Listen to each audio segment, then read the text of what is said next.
Hello guys, good morning. कसे आहात तुम्ही? Welcome to my channel mamma's world. काल जसे की आपण बघितला माझा ब्लॉग, मी वेट लॉस रिलेटेड टाकलेलं होतं. सो त्याच रिलेटेड मला आज पण बोलायचं आहे की still I got lot of messages की तुमचा डाएट काय आहे, तुमचा चार्ट काय आहे, तुम्ही सगळ्या गोष्टी सांगा. पण मला तुम्हाला एक गोष्ट सांगायची जे की काल पण मी सांगितली होती की तुम्ही विदाऊट डॉक्टर कन्सल्टेशन कुठलाही डाएट फॉलो नका करू. Because every body is different. बॉडीचे शेप्स डिफरंट असतात, बॉडीचे फीचर्स डिफरंट असतात, आपले मेडिकल प्रॉब्लेम्स डिफरंट असतात. सोबतच आपल्या घरात आपण जे जेवतो त्या पण गोष्टी वेगळ्या वेगळ्या असतात. Everything is different. So without consultation weight loss journey सुरू करणं इज लाईक व्हेरी टफ, आणि असं नका करू तुम्ही. Please take care of yourself. सोबतच मला अजून एक गोष्ट तुम्हाला सांगायची आहे की मॅक्सिमम लोकांना असं वाटतं की आपण खूपच जास्त उपाशी राहिलं तर आपलं वेट लॉस होईल. असं नाही आहे. कधीकधी अशा गोष्टींमुळे वेट गेन पण होतं. सो सगळ्या गोष्टींना करण्यासाठी एक वे असतो, एक रुटीन असतो, आणि त्या गोष्टीला आपल्याला फॉलो करावं लागतं, तेव्हाच जाऊन वेट लॉस ही गोष्ट होते. सो त्याच्यामध्ये 80% एक्सरसाइज असू दे, नाहीतर 80% डाएट असू दे, नाहीतर 80% डाएट आणि 20% एक्सरसाइज असू दे. सो इट डिपेंड्स की तुम्ही किती कॅलरीज खातात, तुम्ही कॅलरी डेफिशिट आहात की नाही, तुम्ही सगळ्या गोष्टींकडे लक्ष देतात की नाही.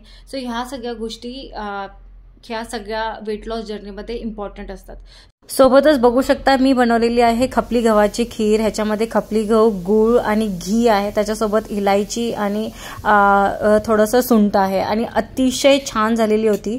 सो तुम्ही गोड पण खाऊ शकता, पण एक लिमिटेड व्हर्जनमध्ये. आता खूप जास्त पाऊस सुरू झालेला आहे आणि दररोज आपल्याला काहीतरी चमचमीत खाऊ वाटतं, पण लिटिल हेल्दी व्हर्जन. सो आज मी बनवत आहे कॅप्सिकमची भरलेली भाजी. कॅप्सिकम म्हणजे शिमला मिरची भरलेली भाजी पण बनवू शकता. जसं आपण वांग्याची भरलेली भाजी बनवतो, खारं वांगं बनवतो, तिखट वांगं बनवतो, मसालेदार, सेम तसंच आहे, पण थोडीशी वेगळी प्रोसिजर आहे. ह्याच्यामध्ये आपण नमक, तिखट, हळद, कांदा, जिरा, तीळ आणि शेंगदाणे ह्या सगळ्या, आणि खोबरं सर्वात इम्पॉर्टंट, ह्या सगळ्या गोष्टींना छानपैकी भाजून आपण त्याला छानपैकी पिसून घेतलेलं आहे. त्याच्यानंतर शिमला मिरच छानपैकी थोड्याशा तेलामध्ये भाजून घेतली आहे, आणि सगळा मसाला त्याच्यामध्ये मिक्स करून आपण छानपैकी भाजी बनवलेली आहे. सोबतच तुम्हाला सांगायचं आहे की आता जास्त बाहेर पडू नका. आपण ऐकतोय खूप सगळे इन्सिडेंट होत आहेत जास्त पावसामध्ये गेल्यामुळे.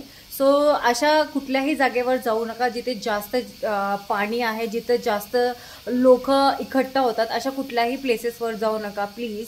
आणि तुमच्या मुलांना, तुमच्या फॅमिलीला सेफ ठेवा घरी राहूनच.